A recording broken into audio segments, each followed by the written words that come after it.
So let's figure that out. What did we miss during the Doom Awakening showcase? Direct. I get direct. They called it a direct. Let's see what's happening with this game, shall we? Because the fourth showcase was great. We got a little more gameplay in the fourth one, so I'm curious to see what they're actually going to announce here. Now that we know we are doing with like timeline stuff, so I get that going to give them a little more liberty still. But I'm really curious to see how far they go with that. But because of how that universe is, that they could go a long way in different ways, obviously.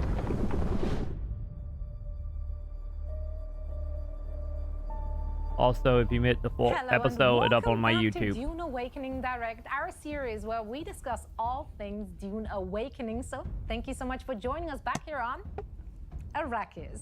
We're starting today's episode off with a look at a trailer that we unveiled just recently at Summer Game Fest. Yeah, then that was the toy trailer. Welcome back Joel Bylos, the creative director for Dune Awakening, to take a deep dive into the history and talk about the spark that ignites, well, this inferno, and we'll also answer some questions you might have about the player's spiritual journey on our Arrakis equation. with Leah Talbot, the senior narrative designer. We'll also show some new specifics from the character creator and how you will start your journey. Yeah, we only had screenshots and the of decisions you character will have before. to make before you embark on your journey.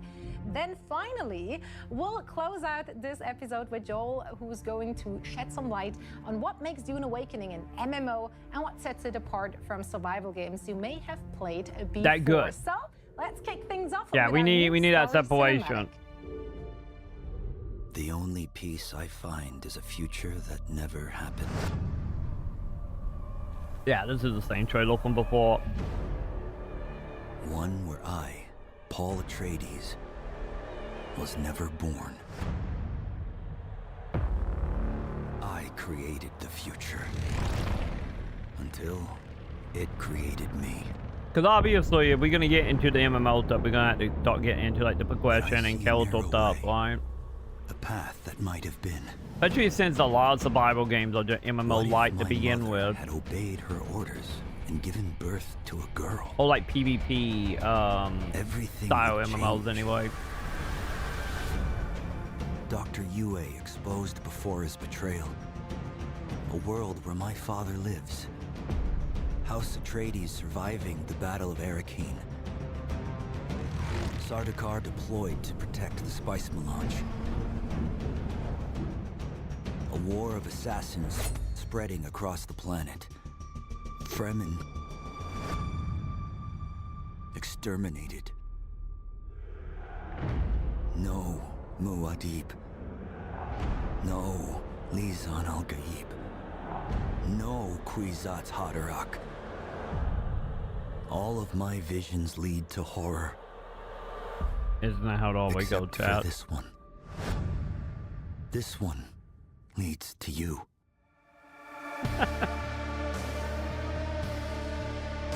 Yeah, the whole Doom thing is like, honestly, the Doom, like, this have always been one of them things been around ever since my like childhood.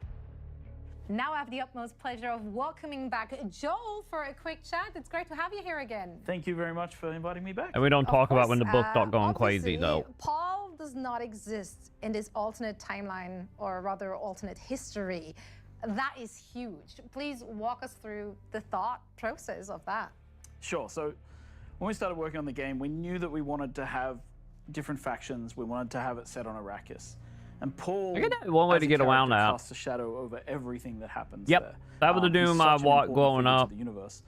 And we were looking for, like, how can we bring players in, make them feel like they have some agency in this world and they're not just going to join Paul. And so we looked in the timeline, we worked with our partners, the Herbert Estate and Legendary, and we found like a moment where Jessica made a choice about the child she was going to give birth to. And in our timeline, she gives birth to that daughter. And that changes everything, right? Paul not being there creates this this real the plan stay on track.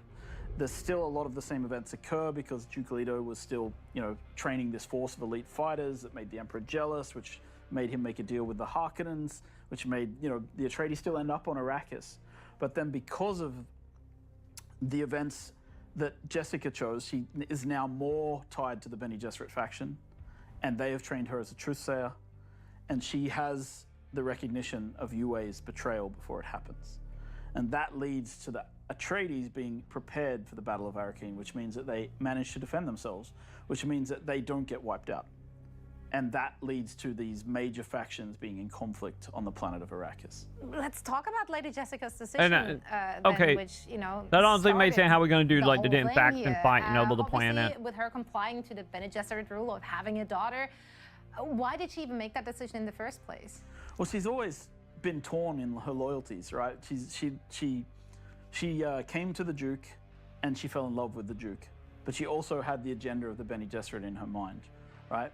And then there's the other side of course, that the Duke never made her his wife, and she has to make a decision. And of course, in the book, she made the Paul decision. In our game, she made the Aristay decision, and that, you know, that I think that people are very complex, and she had these, you know, these very complex ideas going on, and so torn in her loyalties. In this case, she chose the Bene Gesserit. So let's talk about Arista's, you know, part of the story then. Is she taking up Paul's mantle, or is she just a completely different, I mean, she is a completely different person. What's her agenda? What's her spiel? I mean, Aristay has her own path to walk, right? And the path of the Lisan al-Gaib and the Kuzatz Haderach is not available to her, and it doesn't happen, you know, because events don't play out the same way. She doesn't end up in a situation where she has to face any of that. So she is a precocious girl. She grew up with the Bene Gesserit training that her mother would have given to Paul, the Mentat training that Thufir would have given to Paul, right? She has sword masters like Duncan Idaho training her, and the great troubadour Gurney Halleck teaching her. So she has a lot of the same abilities and trainers as Paul, but she finds herself in a very different situation in the world because, of course, the end goal of the Bene Gesserit here is that the daughter of House Atreides marries the heir of House Harkonnen in order to create their Kuzatz Haderach. Do hate that for her, I'm not gonna lie. So Aristay ends up. Is that a question? Are we gonna actually? Right? And that leads to a very. Are we gonna actually play life for her? that character, So, yeah, or she just obviously does with the this? Duke, as well And as we the all Baron some both random. being alive, what's happening to Arrakis? The new Beautiful movies are planet way here. closer Let's than the give them original. over The it. original What's the movies situation? So was like after the war, 10-20% after accurate. the Battle of Arrakis, Well, the when new one Harkonnen is attacked, probably like 80 Duke accurate, Leto 80, 90. petitions the Landsraad, How much they could be, and you know, the being a Emperor movie. decrees that the war can continue on the surface of Arrakis, but it has to be contained there. So he says it's fine for them to fight as long as they're there, but he also declares that spice still has to flow freely. So he sends the Sardaukar to police the spice harvesting. Oh, the new operations and make movies sure are way that better. spice still flows out of Arrakis and into the Imperium because it's such an important resource. So, Yeah, are we gonna looking at try to Arrakis, steal the in the fight? trailer, it does say at the very end, you know, the Fremen being gone, essentially. Are they gone, or are we? Yeah, this is the question, figuring 'cause out the where part they is not just a went? Where are we faction. at? I think that's the central mystery of the entire game, right? The Fremen are missing. Imperium propaganda would say that they've been exterminated. So a pension. but Got it. We have our doubts. So as a player, a part of the core story that you'll be following as a player is find So the Fleming Fremen. probably gonna be like And the as bony you quack that will play come through the doing world, you one walk of the in pension. footsteps, you find the places where the Fremen once were. You explore their rights. You explore their culture. But where are the Fremen? And can you one day find them? I'm not going to answer that question, but that's part of what the story is all about. But their cultural impact Well, is still very much felt they're all as I'm true line now. traversing through Arrakis. Both their impact, like both the remnants of what they left behind when they left the abandoned Seachers and things like that, but also the vacuum of power, right? Because the Fremen that was their territory, and they were extremely fierce about defending it. And with them not in the area, other people have started to fill in the gaps. I do want to talk about the impact that story and narrative has, though, on Dune Awakening, because it is a survival MMO. If we're looking at the survival part, usually the extent of story in a survival game is, oh no, your plane crashed. Oh no, you're shipwrecked. Oh no, it's an apocalypse. Figure it out. Clearly, that is not the case for Dune Awakening. There is a lot of story to be explored for the players. Absolutely. I think like we want to give players a clear journey to follow in the game, right? So they and not just building the net piece of house from wood to metal. Story thread that they're following through as well. If they're interested, if they're not interested, they don't have to care that much about it, right? Yeah, to go build. But you follow a fairly in-depth story, and it's kind of always plans within plans. You know, so you're always having to think about what people actually want and what the motivation is. Like, why are you looking for the Fremen? Is it a really important question that you should probably ask yourself as a player? Like, what exactly have you been sent to do this for? And I think these kind of so I'm guessing provide a little more motivation for players as they explore the world. So I'm guessing that when you clash, you obviously clashing on the planet. I mean, that why? by creating both goods anyway. History and timeline, lots of different moving pieces. Can we still expect to see similar beats that, you know, we know and love from the books or the movies? Absolutely. I think that just because Paul doesn't exist, a lot of the factions have the agendas that they had, right? And they're still trying to achieve the things that they were trying to achieve, even when Paul did exist, right? In his universe. So you will encounter, first of all, characters who maybe would have died in the books due to certain events. They're present in the game. You'll also encounter factions trying to achieve goals, but in a slightly different way because they don't have to account for the Paul element, right?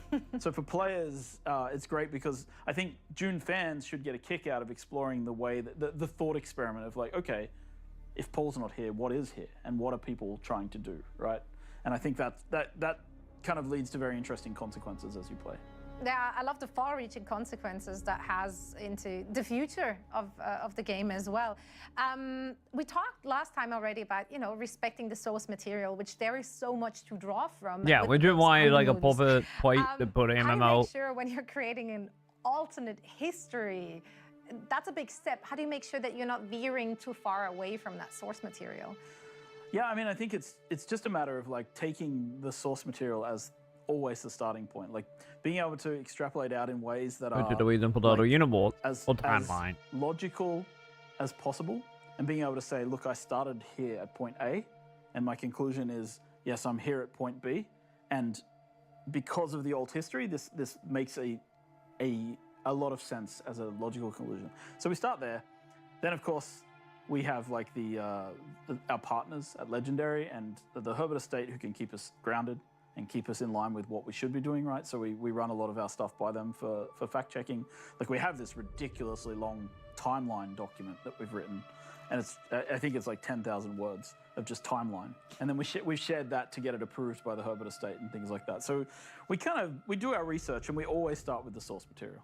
And I mean, I think it's pretty clear from everything you've said, from everything we got to see thus far, that there's a lot of love and respect for the Herbert's writing, for the source material we're also seeing from the movie. So I know for sure that the game is in very good hands with you guys, Joe. Thank you. I mean, I will say the one thing that we try to do is just make sure that we preserve the legacy. And part of the reason for doing an alternate timeline is that we don't want to step on what's been created that's amazing. We want to do the sideways and also thing, that like bottleneck you into doing all these certain things. And it's honestly so smart, because in doing so, you now opened up this whole new alternate timeline for everyone. And also, it's actually handed over the to alternate Leia timeline stuff would for make a sense for look at doing how general, this alternate Arrakis just is because still of how just as Paul steeped Visions in are. spirituality for all of our players to explore.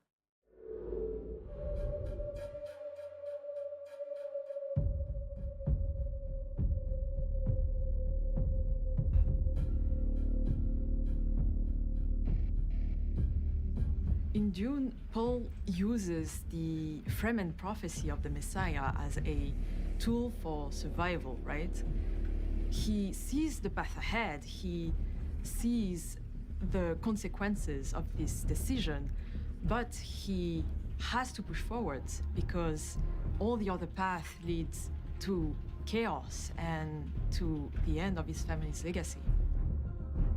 Your story is also one of survival, but you are not Paul Atreides, and you'll have to embrace the chaos instead of avoiding it. As a part so I wonder, like, will we have visions at all? You will have the opportunity to explore and experience the religious and spiritual journeys of many of the people you will come across. Our Arrakis is still the harsh, unforgiving planet created to train the faithful, but Jessica's decision to bear a daughter, Ariste, instead of Paul, has created an entirely different political environment for you to navigate. You will have to evolve in a world in turmoil, a world with no clear dominant force that is embroiled in a long and exhausting war of assassins.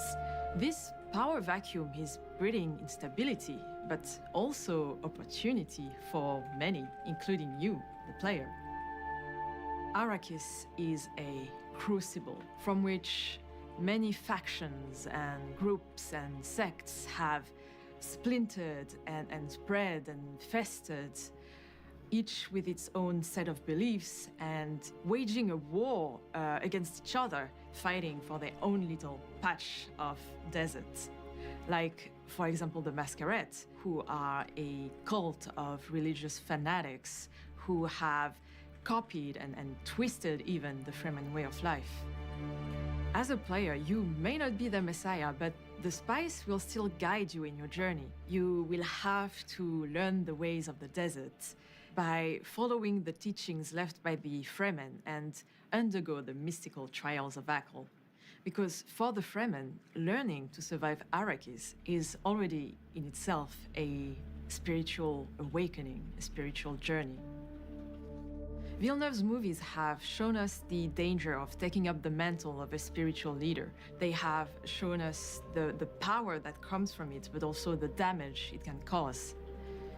This story, however, has already been told. Yours has yet to be written. Yeah, I don't think we're gonna be leaning into the whole vision thing. Without that, it's gonna be like the end goal for resorting to Fremen.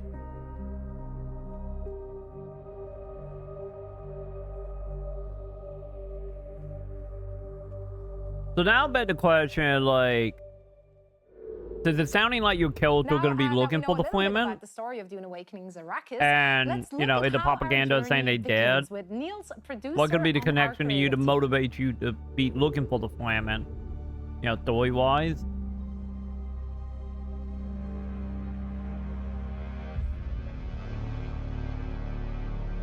Hello, my name is Nizre Bore, and I'm a producer here at the creative team at Maconn. Today I'll be walking you through the first moments of Dune Awakening. Character creation. Okay, here we go.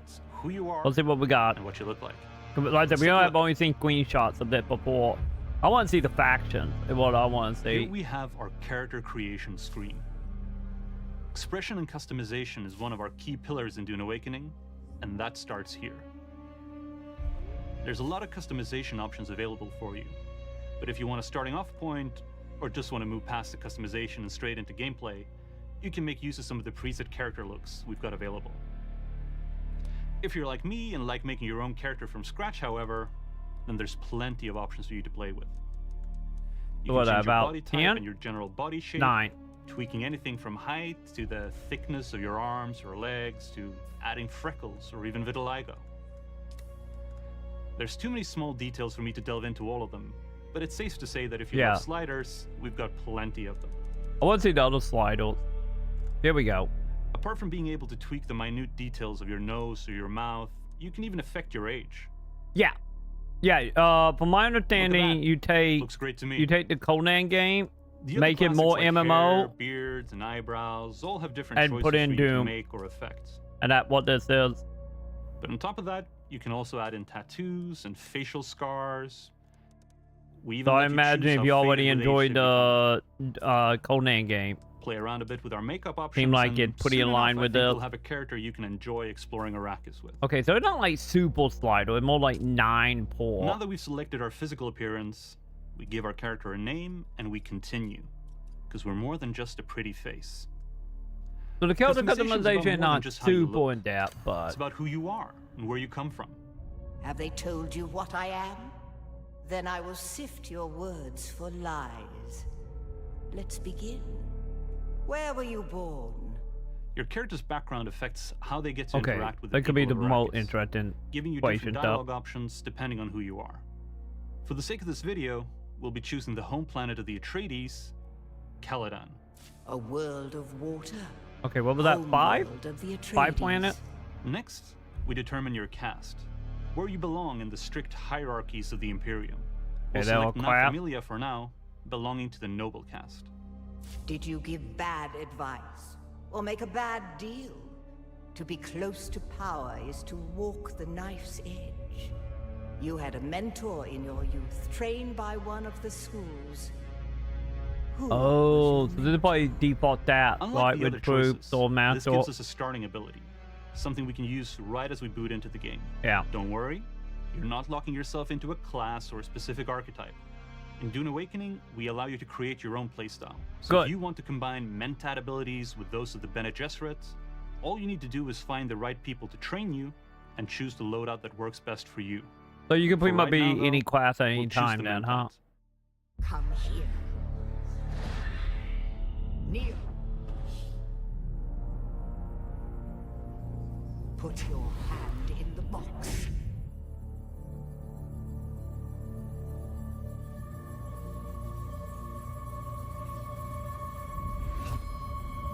I hold at your neck the Gonjabar, the high-handed enemy. Don't pull away or you will die. Great plots are afoot in the Imperium, and the currents of intrigue run deeply. Arrakis is the key, and the Fremen are missing. You will go to Arrakis as our agent, prisoner. Well, they answered the question of who One sent us. task. Calls it the band graduate. Calls it be them. You will know when it is done. Why would it not be, I guess? But yeah, so And it with that interesting. cryptic message, your journey begins. It's interesting to know that, like, you know, we can evolve into anything. Don't get me wrong, I'm still not gonna stop people from making multiple, you know, accounts and characters, but you know, it's still nice to follow the line of like allowing you to create your own character or class. Now, before we move on to another topic, is there anything you can share, Joel, about the state of development for the game? Sure. So we've recently opened what we call persistent beta. And what that means is that we're leaving it up 24/7. We have lots of players in there who are testing the game. I still from haven't start got to in, finish, sadly. Which means that they start in the desert and that they're hopefully passing through the faction system, choosing their sides. I believe that reaching mean the they're end gonna game do where more it's helping us to invite test, like, still soon. the deep desert where, you know, people will be harvesting spice with big groups and also testing things like the Landsrat, which is the end game political system. Now, not all of these features are online, and in fact, if you look at the beta right now, there's a lot of fires to put out and plenty of bugs Welcome to they've been beta. finding for us along the way. But yeah, so this is where we're at. We've gotten these features in. We're trying to now gather sort of player feedback, player data on how they approach these things and whether they're really working and what we need to do to tweak them. Yeah, they were forward to it That's as what a I real love the MMO. most about So betas. You give players an opportunity to And not break an your MMO game light, in it's a so real many different MMO. ways you didn't even think are possible. Absolutely. I like they It's a skill. managed to no, do it on I one don't. I server don't where they think we're could gonna log have in a and not move. subscription. There'll It probably was be an amazing because it optional was like, subscription. I we know didn't a few even believe MMO this do could optional happen. subscription, And here but it is. Everybody frozen in place, just silently looking at each other, talking in How chat, dramatic. but unable to actually move their characters. So, you know, that's all part and parcel. It's part of the fun. But I do want to thank our beta testers for their patience, because I know we're testing your patience at the same time. It's give and we're gonna take. be in It's beta give and test, take. or will beta test. Now, with the beta being more persistent or continuous, rather, does that also mean that people who are not in the beta Oh, can here we expect go. to see some more in-game footage soon, some more glimpses of Are combat? we for getting our example? NDA? Yeah, exactly. So as we move forward through the year, we're going to be showing more and more gameplay from the game. More of the combat system, which has been being revamped, melee, abilities, shooting, all of Okay. the So things they're that well, they're people all in expect to see. development. Got it. And in addition to that, we're also expanding the beta over time. So again, more and more people are getting in. And then Hopefully they're we get in permanently, invited. right? Because it's a persistent beta. So it will grow larger and I larger. don't know. and They begin haven't to pick announced up if it's gonna momentum as be. the year Oh, I don't continues. think they have announced it. If it's gonna be Joel, a I would love buy-in to or a discuss, free. a bit of a more technical aspect. I'm not for of sure. course, Dune Awakening, it's a survival game. It's an MMO. two different game types, which I'm sure I feel on the like it's back-end probably gonna be front like end have to be ESO, treated where you know differently. you How buy does in and the then you player just experience play those different with aspects optional from stuff. a server infrastructure point of view? Yeah, so a lot But of I don't think they have survival games are announced either, that you have yet. solo games like Subnautica. You have these like, you know, local server 8-player sort of Valheim style games. Then you have larger single server like Conan Exiles or Ark. You have large sort of players on a single map. And then with Dune, what we're trying to do is have here we go. these multiple maps where you can play with many, many hundreds of people, right? So you'll be playing with lots of other players. So we do an So it instant. is a large world to explore and share with others. Can I? Or I blocked assume in the case of I am in a PSO2. server with many people. Can I move between servers, or can I group up with other with people on different servers? Is that possible? Yeah, so when players start to play Dune Awakening, they choose a world. And that world allows them to... Oh, here we go. go. It's almost like choosing a server in an MMORPG.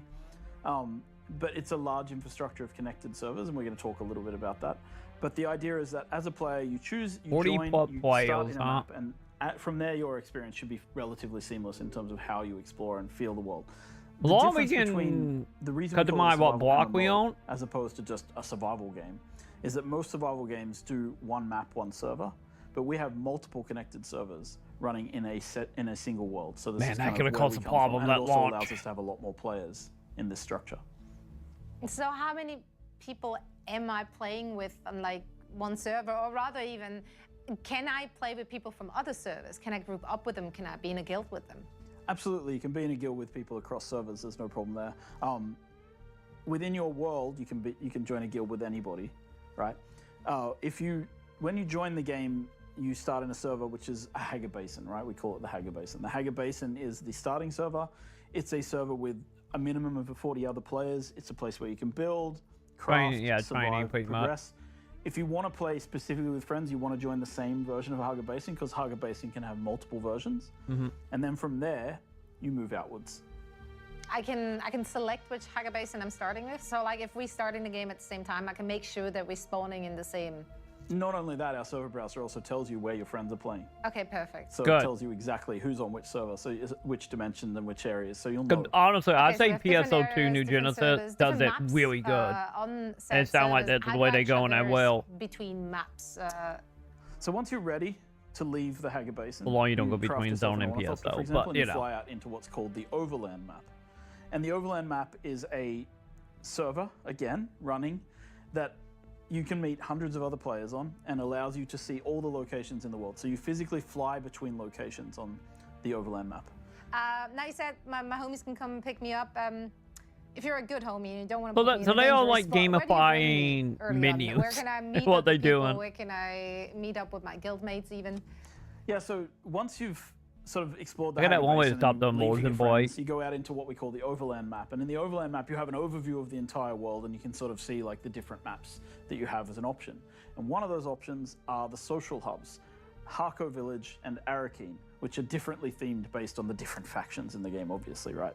So you can go and visit Harco Village. It's a safe space. I'm still curious how It's many kept factions all they're gonna be. fairly okay, peaceful by the Canley Peace. And in there, there's bars to visit, vendors to visit. There's the Chome exchanges there, and of course you and your friends can go dancing if you want in the clubs. Okay, did not expect that to be part of the game, but you gotta relax every once in a while as well. Now, once I'm done dancing and I slept off my probably hangover, I want to get out into the action. Where am I going? So then you'll go back to the Overland map and you'll fly to the Deep Desert. The Deep Desert is this massive area. It's 500 kilometers squared, or minimum 500 kilometers squared. It's actually a bit larger than that. There's and that's where you can meet hundreds of other players. There is probably going to obviously be a player cap if too many people go there, but you should be able to handle quite a lot of people. And that's a completely 40 seamless for set the of hub. servers that are all connected together. It's generally a PvP map with a strip of PvE as people enter, so that they can be safe when they come into the map and don't get ganked. And then you head out into the desert and you have these adventures where you're harvesting spice. The cool thing about the Deep Desert, and this is one of the things that I think I've mentioned last time, is kind of unique, is that we have this thing called the Coriolis Storm. And every week the Coriolis Storm wipes the Deep Desert and resets it with a new landscape and new Okay, points of they will do interest. it So still. it's an infinitely explorable space and a really cool place to hang with your friends. Happy in I a do love weekly. that. It really sounds like a very unique blend of different elements from different types of games that you combined here together. I'm super interested to see how that all plays out. Now, before we say goodbye to the viewers, any last thoughts you're having on the server infrastructure and your approach to it? Sure, I think it's the important thing for me as a creative director to point out here is just we built this with the idea of making the game last and be expandable for a long time. So the idea of the overland map and being able to place new maps within the map allows us to just keep building on the world and giving players more content, more things to play, more spaces to explore. Also work very well with Who knows what it Unreal, looks because I like believe 5 that's years from Unreal now. 5. That for me is the main thing. And I know Unreal 5 have a problem with like textures of map and loading stuff in. Because of the one server, one map paradigm, that making the world feel seamless and connected has always been one of our goals on Dune Awakening. So the future for Dune Awakening is very bright, is what I'm hearing. Joel, thank you so much for joining us once again. Before I let you go, though, is there anything the people watching should be aware of happening? Sure. I mean, we've just been at Summer Games Fest, and anyone who's Dune starved, wants some more information, should probably be out there hunting down articles, which I'm sure are spreading around the internet at this very moment.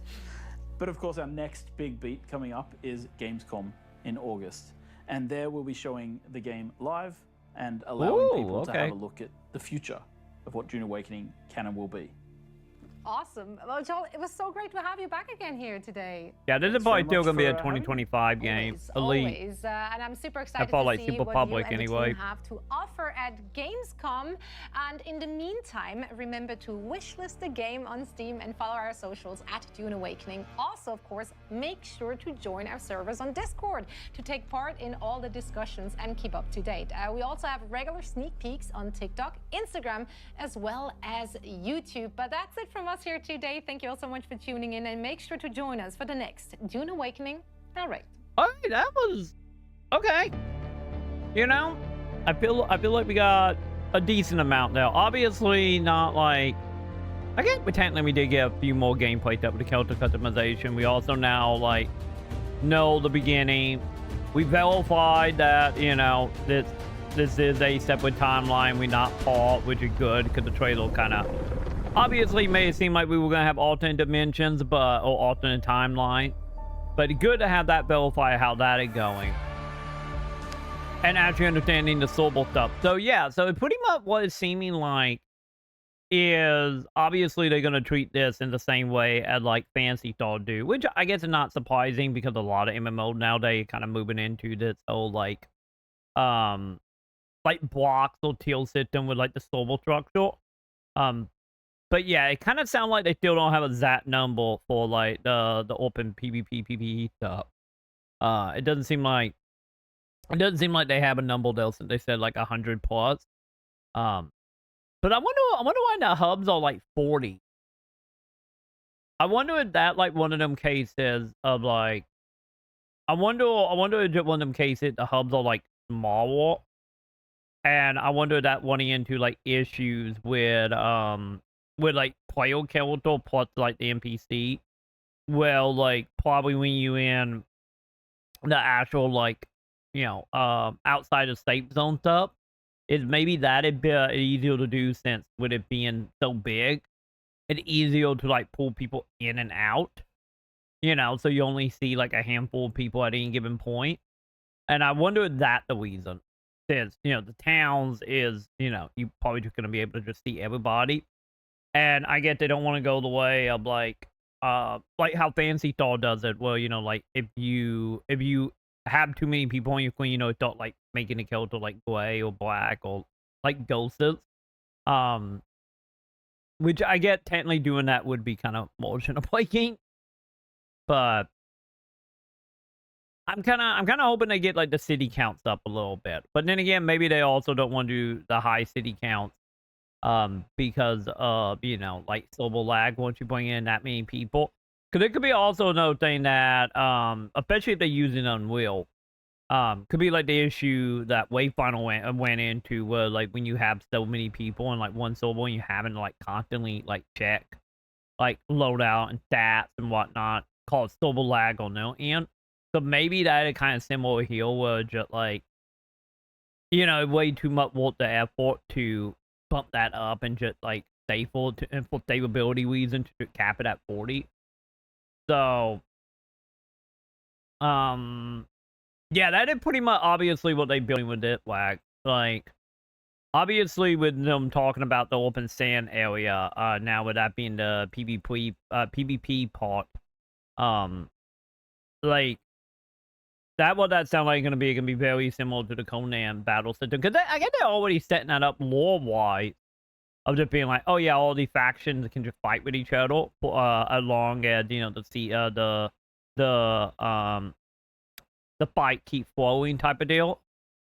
So yeah, so I wonder if it could be like one of them set up like lore wise, since you know to back up like the Conan stuff out.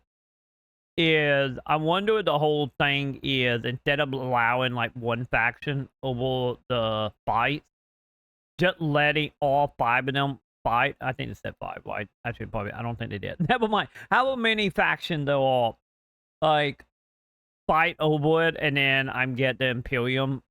Just take the cut from whoever will have the most at the moment, or you know have you know X amount at the moment.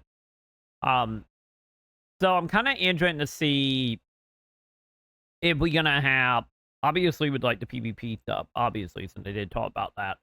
I wonder if we also mechanically gonna have like a way to be like a tracker of like the distant factions. So it'd be like say like one faction get more than any of the other.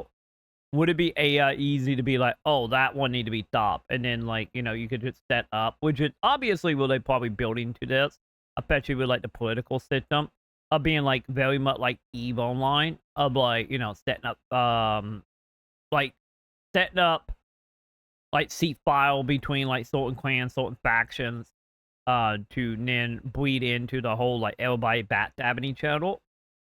With the thing is that like that sound cool in concept. But at the same time, is you know we're gonna go that route. We're gonna need like something else to motivate players to do it because knowing how players are nowadays, it feel like you know obviously that might just end up being super chaotic. You know, or you know everybody for themselves type chaotic.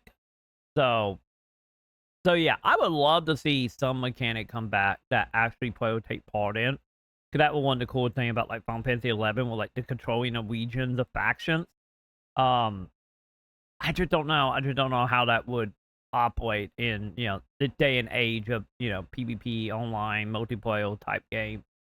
But yeah, I guess we will find out here soon because I signed up for the beta. Hopefully at some point we get in, and you know can like fool around, figure this out myself. Yeah, one alpha tribe and everyone is solving for the supply. Yeah, like that is where my mind is going. Will it be like that motivation for like either like certain faction to like you know hunker down and be like work together to you know overthrow that whoever is number one, or like motivate like people to interact with each other, being like, okay, yeah, you that faction, I'm that faction, but this other faction need to go. So yeah, a lot of stuff here that could be really awesome. It just beg the question of like what gonna be the motivation factor to actually get the player base to take part in this. You know, beyond the normal, you know, people just yanking a yank. So this is like one of them cases, like probably at some point once we get you know, through some more track kills and stuff for the channel. I really want to play the Conan game because I know Coon been wanting me to play it for years at that point. Like to hop in and just like figure out how stuff work in that game because I imagine from the way they have talked about, because you know they have brought up Conan multiple times. But then again, I get that been a live server game for the last almost decade at that point. So like I imagine a lot of the stuff from that game will probably translate into this game. Yeah, exactly. Okay, so yeah, you know exactly what I'm getting at then. But that's the way it sounds like they are going. And the question is, what would the glue that hold everybody together in Conan beyond just, you know, fucked other guy? That's the question here. But yeah, I do gotta say though about the Kelter Cradle though. The Kelter Cradle looks simple. I get like the best way to put it. As soon as I can find it again, which I guess is not bad of it being simple, cause like I know a lot of people. Oh, here we go. I know a lot of people want like super crazy. Cause you're looking at this. This is probably what, like maybe another like 3 options at most here. Obviously in this, I get they're not going too much into like some of the stuff. I would love to see like the full mount here. I don't know, where was it? Cause I'm kind of hoping, like when they're doing like the Battoy stuff or just Kelter in general. Cause yeah, this is what, 5? Yeah, 5 planets. So I wonder if that's gonna be technically the 5 factions. Yeah, that probably why I got that number. So 5 planet, probably 5 factions. So yeah, I'm kind of curious to see also if we're gonna get into, some of the other races and stuff. We're probably not gonna get like, we're probably not gonna go too crazy with like some of the other planet races and stuff, or the races like like the facial gear and whatnot. We're probably not gonna go that crazy. So I highly doubt we're gonna be running around with people in tubes or anything, but yeah, like I'm kind of curious, like, are they eventually gonna like blame that stuff in? I imagine they will, right? Like maybe not. I don't know. But at least from like the Sobel stuff though, it does sound like we're gonna get a vehicle probably pretty quick by the time we get out of the tutorial. Oh, what was that? I want to see that. Here we go. Wow, perfect. So we got ourselves, let's see, the Deep Desert, 100 a player. We got the bait with 40 player each. And then we got the social hub. And then we got a social hub. So yeah. And then we got 3 other places they haven't announced. So now the question is like, is all the quests from like, also I wonder if this going to be like, will you train, will you get your quests in, and these are just straight up social like shops and stuff. Hopefully they'll quest in like all 3 of these, hopefully. So I wonder if these 3 here, is this something that it like future plan like may or may not be there at launch. Cause I kind of feel like if they are going into like early access, also the chat, there were like multiple planets here.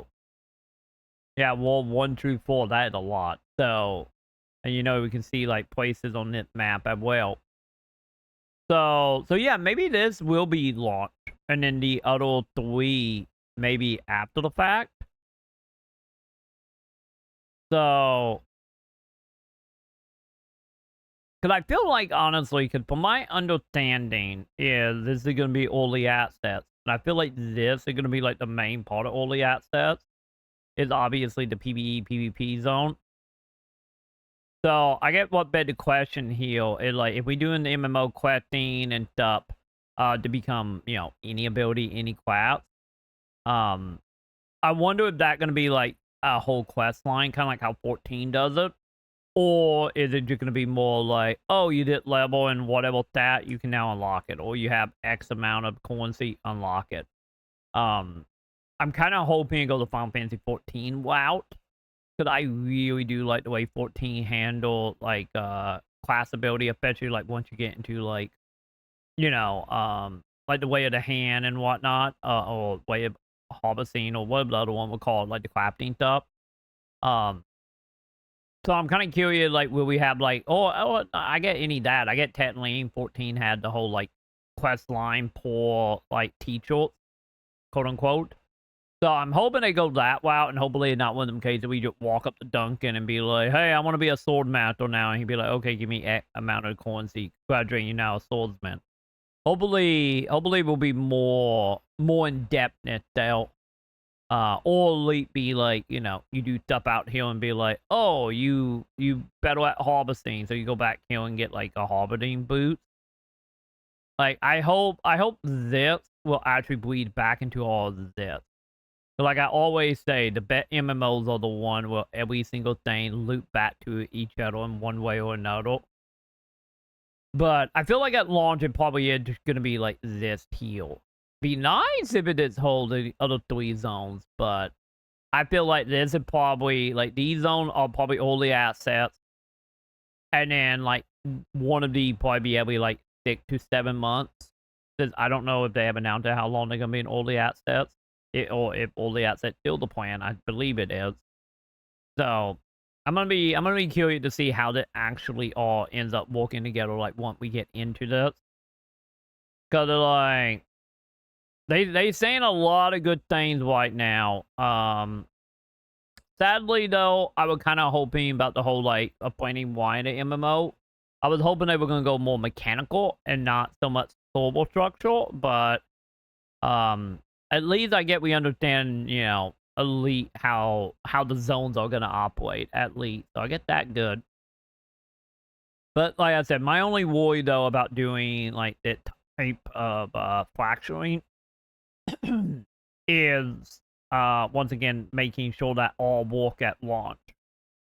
Like, don't get me wrong, every MMO, every live server, every game in general will have just, you know, terrible launches. It just begs the question is like with this structure, how long are them problems gonna be? You know, that is gonna be the question here. Hopefully it won't be bad, but, you know, when any MMO live server launch, I still feel like every one of them is like, you know, it's going to be a week of hell while they fixing all this. And hopefully the way they setting this up will, you know, be good enough for them to get through and get it fixed pretty quickly, hopefully. Any more so with it being Unreal 5, I believe. I said, I'm pretty sure they said Unreal 5. And like I said, I know from like messing around on Unreal 5 and seeing like looking up like game documentations and whatnot. Last I heard anyway, I know Unreal 5 has some issues, especially with like the more open MMO type of game or just like open world stuff. Of how like it caught in data. So hopefully doing that will also help with that. The only worry is the court that zone heal, but who knows? Maybe it won't be that bad depending on how like condensed I get the deep sand or deep desert is. You know, how open is it compared to how much like actual stuff is around. But I am very happy they did like verify that the whole like the sand like moving stuff in environment gonna change weekly. So yeah, that kind of feels like though with that short of a window. Maybe the plan here content wise is have everything already built out and then like have multiple like instance or yeah, I guess it would be like multiple instance, wouldn't it be, of that one map? So that's gonna be one of them things that I feel like data miners are gonna have fun with. You know, figuring out like what are coming at any given point. Because like obviously, you know, the map is probably made and then they'll just, you know, snowball update weekly to actually add in like, you know, NPC quests, mining, whatever it might be. So yeah, hopefully the whole like all the stuff in between will keep you busy for the week reset, hopefully. So yeah. The social hub, will you buy microtransaction and show up your combat? Maybe. I get that a question. How do Conan operate when it comes to like that type of stuff? Because like I said, I haven't announced it to my knowledge if it's going to be free to play or that like buy to play. I personally see it going buy to play. Well, they shove it up on like Game Pass or something since I know Conan, I believe it's still on Game Pass or PS Plus. So So yeah, I imagine though, I felt like the question about the subscription stuff earlier. Like, I kind of feel like that would probably be a thing not required. Oh, I could see it being like ESO where like, oh, you bought a subscription, you get extra inventory space and maybe a couple updates here and there. Hopefully it don't go the way of Fancy Star of just locking so much of the player economy behind it. Hopefully that won't be the case. But yeah, Doom Awakening is still looking very good. It was a good showcase overall. Like I said, I'm hoping the net time they do this, and they said they're going to show unedited gameplay at Gamescom, and Gamescom in what? August? I think in August, right? So I'm wondering if it can be one of them cases where we're going to be waiting to August, and then, like they did here, and then like a week or two later after Gamescom, we get like one of these direct. Because I feel like at that point, the main thing that I feel like we need is, I feel like confirmation that being, doing the beta stuff, is I really hope, since the lat direct was very much like, hey, this is what we doing, this is our pedigree, and then this one is very much like, here's some bait story context, to elaborate on the trailer, and server structure. So I'm really hoping the net time we do another Doom direct, we will start getting into the more like mechanical stuff, and they said uncut gameplay. So it'd be nice after that, that we start getting into like, okay, here how like the leveling system work, here how the crafting stuff actually work with the economy, and like I really hope we get into that stuff. The net time to do one of these directs, but. Like, overall, I think they're going in the right direction. I do really like the direct being, very upfront and very straight to the point. And, like, don't get me wrong, we do have a little bit of, like, bantles that happening that it, might not be 100%, like, like the meat and potato of the design. But yeah, I really like the structure they go into here of being like straight to the point. So that is fantastic. That is good that we're not having a lot of stuff left to the imagination. And then, also being as direct that they are, since I imagine that stuff is constantly changing, such as them talking about the bugs. But yeah, overall, this is a great direct. Hopefully it keeps up. Hopefully that one will be mechanically and quest driven. Knock on wood. But yeah, overall, I am still very, very excited for, for this. So, he'll hope he ain't coming in the video now so we can play a day one. Knock on wood again. But yeah. I guess that will do it for the Doom and Direct. And since I will put this up on YouTube as a separate video, if you're watching it over on YouTube, make sure to do thumbs up, subscribe, hit all the bells over there. Keep up with any more Doom, since this is pretty much my... At this moment, probably my most anticipated upcoming MMO. Obviously, we got a couple little like gotcha gaming stuff coming with like ZZZ, and I get Throne and Liberty because we kind of gotta try that. But yeah, this is right now like well my focus is for the MMO phase. So, but then again, like I said, I'm a sucker for survival game. I'm a sucker for Doom, and I'm also a sucker for MMO type, and also. Like, my whole saying that survival games are just MMO light, and live services also technically MMO light, but survival game especially, like PvP MMO light. So I am super curious how that fully gonna merge finally, instead of being like, like sectors, bottle sector to each other. So, anyway, like, favorite, and subscribe, and I guess that would do it for the Doom Direct. So yeah.